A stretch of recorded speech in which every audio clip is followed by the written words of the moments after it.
انا فرح الصيف ده زي ما قلت لكم انا هعمل الميك اب لنفسي، فتعالى اقول لكم ازاي انا هحضر البشره للميك اب.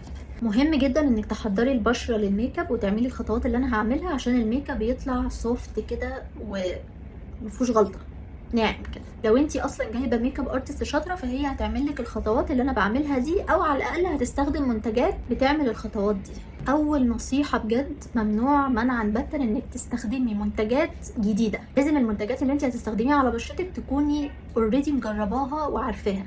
لو انت جبتي منتج كل الناس بتشكر فيه وسبتيه ليوم فرحك ممكن ما يبقاش حلو، يعني ممكن تتصدمي في اليوم ده فتتوتري بقى ويطلع لك حبوب في ساعتها. فلا، ما تستخدميش منتجات جديده خالص، استخدمي المنتجات اللي انت اوريدي متعوده عليها. تاني نصيحه ودي مهمه جدا جدا، ممنوع منعا باتا استخدام الواكس او الفتله قبل الفرح بيوم.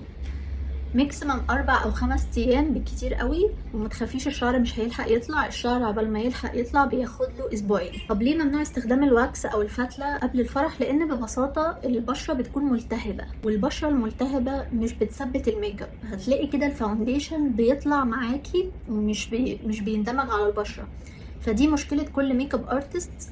فعشان كده الميك اب ارتست الشاطره بتتصل بالكلاينت بتاعتها تحذرها انها ما تعملش واكس او فتله قبل يوم الفرح. ونصيحه، استخدمي الفلامينجو خلاص، واستخدمي الفلامينجو قبل يوم الفرح بيوم، لان الفلامينجو مش بيعمل التهاب. لو انت اصلا بيطلع لك حبوب من الفتله وانت عارفه ان بيطلع لك حبوب من الفتله ما تستخدميش الفتله.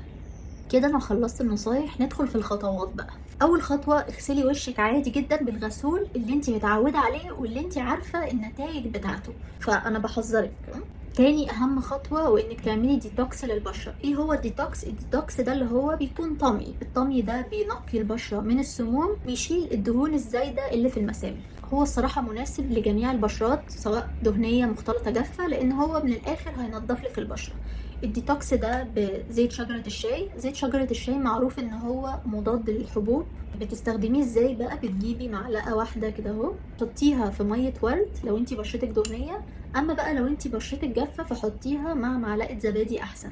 الصراحة انا بوزعه على المسام بس عشان انا بينشف بشرتي قوي، فانا مش عايزة الوش كله ينشف، يعني انا بكتفي بان انا اوزعه على المسام بس. ركزي على التي زون لو انتي بشرتك مختلطة. السؤال بقى، نسيب الماسك قد ايه؟ بصوا، اول لما الماسك ينشف شيليه على طول. هو ما بياخدش بتاع 5 دقايق وينشف. يعني بصوا هو بدأ ينشف ازاي، يعني يا دوبك وانا بتكلم دلوقتي خلاص نشف. يعني هتلاقيه بصوا ما بيطبعش، فنشف خلاص حرفيا يا جماعة، بيخلي بشرتك تتنفس. طيب دلوقتي نضفنا البشرة بالكلينزر ونضفنا المسام بالديتوكس. فتالت واهم خطوة هي الترطيب. لازم تتأكدي ان البشرة اكسترا ترطيب، لان الترطيب هو اكتر حاجه بتطلع المكياج ناعم. في بعض البنات بتعتقد ان انا طالما بشرتي دهنيه يبقى مرطبش بشرتي. الكلام ده غلط. البشره الدهنيه لازم تترطب بمرطب خاص بيها، مرطب قوامه جل. البشره الدهنيه لو ما ترطبتش صح برضو المكياج هيسيح، لان البشره بتكون متعطشه للترطيب فهتشفط من الفاونديشن، وده غلط. فاستخدمي اي مرطب انت بتحبيه وانت متعوده عليه وانت عارفه كويس قوي ان هو بيرطب بشرتك حلو.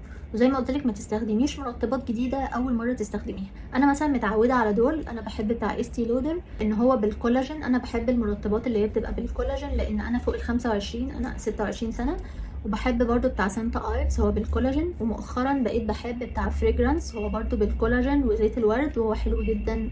فرطبي بكميه مناسبه بشرتك، دي كمية مناسبة. انا متأكدة ان البشرة بتتشربها كويس جدا، ريحته حلوة جدا. عايزة اقول لكم البشرة شربته في ثواني.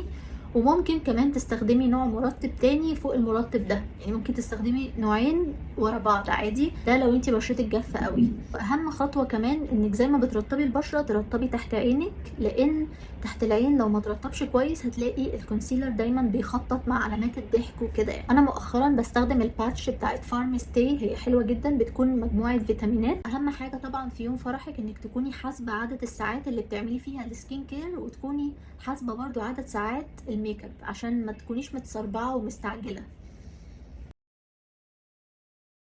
ممكن ببواقي السيرم بقى تحطيه على وشك كده اهو. عايزه اقول لكم بترطب ترطيب فظيعه، وممكن كمان تحطيها قبل النوم. في بنات بتعمل حركه حلوه ان هي بتحطها كده بعد كده تعمل ميك اب العيون، واول لما تخلص ميك اب العيون بتشيلها وتبدا في ميك اب الوش.